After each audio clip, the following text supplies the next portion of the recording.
Buenas tardes a todos. Bonjour à tous. Comment allez-vous? Bien. Alors aujourd'hui j'ai écrit un texte. Il y a un petit moment que je l'ai écrit.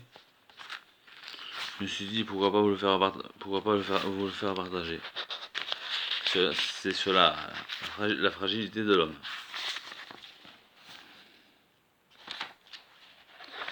Donc voilà, la fragilité de l'homme. La fragilité de l'homme, elle cause tous les maux du monde. La fragilité exprime que l'homme n'est pas capable de vivre seul. La fragilité de l'homme enduit son visage debout. La fragilité de l'homme est victime du pire comme du meilleur. La fragilité de l'homme est un risque dès l'enfantement.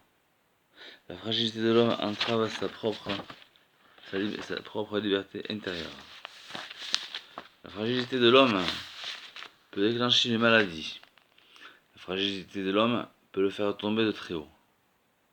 La fragilité de l'homme construit sa personnalité. La fragilité de l'homme pousse un sentiment de toute puissance. La fragilité de l'homme met à nu son vrai visage. La fragilité de l'homme entraîne des catastrophes.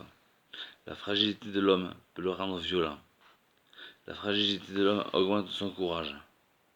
La fragilité de l'homme pousse à l'excès la consommation. La fragilité de l'homme décrit une soif d'amour et de reconnaissance. La fragilité de l'homme crée de mauvais désirs.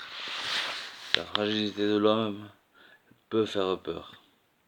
La fragilité de l'homme le rend sensible ou indifférent face à la souffrance humaine.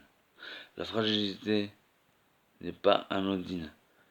La fragilité de l'homme est révélatrice de son expression artistique. La fragilité de l'homme peut endommager ses émotions. La fragilité de l'homme n'est pas un bateau insubmersible. La fragilité de l'homme peut être une source de conflit. La fragilité de l'homme peut le rendre fou.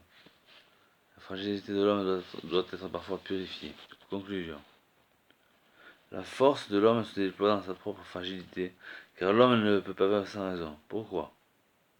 Parce que l'homme a donc besoin de ses 5 sens pour vivre, qui sont le toucher, le goût, l'odorat, la vue et l'ouïe, pour dominer sa fragilité.